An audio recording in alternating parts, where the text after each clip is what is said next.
To be successful in any business venture, you have to be strong physically and mentally. That includes boxing, especially when you're a trainer. You have to deal with physical and mental challenges and have a strong personality to get the boxer to listen and learn. Our next inductee is as strong as they come. He was born in Brooklyn, New York on July 23, 1948. Growing up, he participated in football, basketball, and baseball. He started an amateur boxing program at the age of 18 and had considerable success as a fighter himself. He won the New York Golden Gloves and tournaments held all the way in Israel. He attended college and wound up earning a master's degree in criminal justice. In 1979, he turned pro, but was limited to just 4 pro fights because a bad back prompted him to retire. He opened his own gym in New York and spent the next 2 decades training young fighters, leading several to Golden Gloves championships. In 1996, he suffered a severe physical setback when working as a warrant officer for the Nassau County Corrections Department. He was chasing a suspect up a flight of stairs, fell, and suffered a broken neck. Took years of rehab, but he was finally able to regain feeling in his arms and finally able to walk again. 3 years later, he was doing maintenance on a roof and fell off, required another surgery. He moved to West Palm Beach in 2000 and began training fighters at Florida Boxing Hall of Famer Steve Shepard's gym and would later work at Hall of Famer Dave Luter's gym. His skills as a trainer translated well to the pro ranks as he helped produce 6 world champions, including IBF super lightweight champ Joe Manley, super lightweight champ Jake Rodriguez, and Florida Boxing Hall of Fame lightweight champion Freddie Pendleton. He also served as president of the New York City USA Boxing Group for over a decade. He was inducted into the New York State Boxing Hall of Fame just last year. He continues to work with fighters, among them Cletus Selden, who recently just knocked out former world champ Zab Judah. He is as tough as they come, both physically and mentally, but more importantly, the heart he's shown to work with so many youngsters and the ability to bounce back from physical setbacks has proven his worth as a Hall of Famer. Ladies and gentlemen, please join me in welcoming to the Florida Boxing Hall of Fame, class of 2019, boxing trainer Pete Brodsky.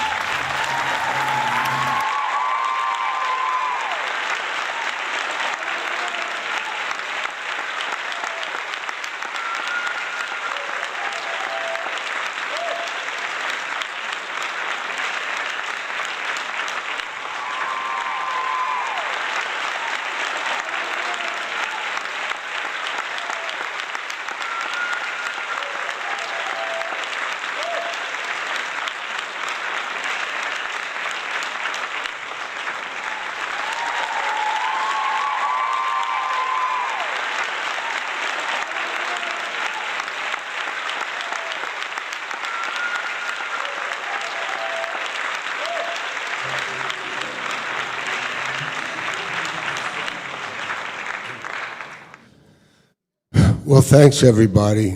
I'm not much of a speaker, so I'll do the best I can.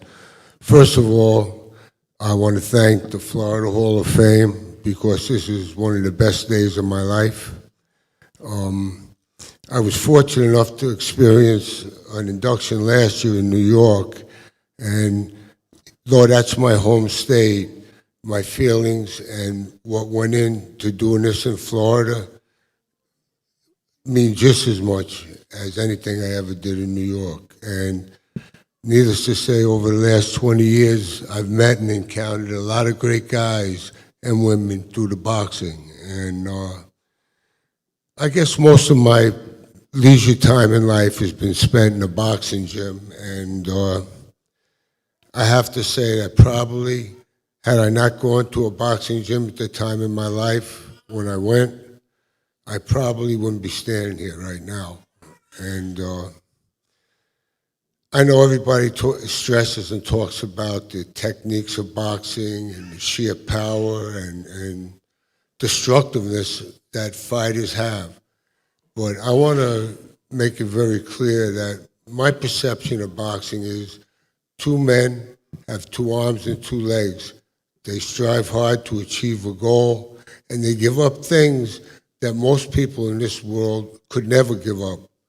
And because of that fact, and that amongst others, that separates fighters from a lot of other people.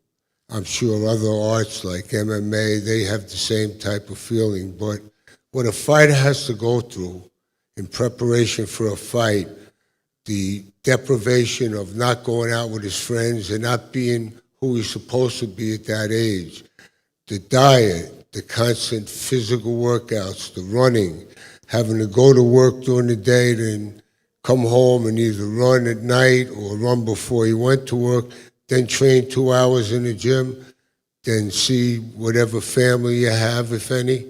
And that's not really a great life. But for a fighter, it's everything, because the man that can do that is a man that has a good chance to go on and become something in boxing. And before I go on, I want to also thank my beautiful wife, Sharon, who has been a total support for me, especially going through my trials and tribulations physically. I want to thank all my friends and fighters from Florida and New York, because in my life, the boxing community is everything to me, and the people in it, everything to me. I never met a fighter I didn't like. And I told myself in the beginning that something I learned from my coach: don't ever train a fighter that you don't like. So I never met one I didn't like, and I trained a lot of them, and I had a great time, established great relationships. And at the end of the day, the point I was trying to bring out a moment ago, boxing is great to teach you self-defense and for kids not to be bullied, and no matter where you go and what you do, being able to defend yourself is important.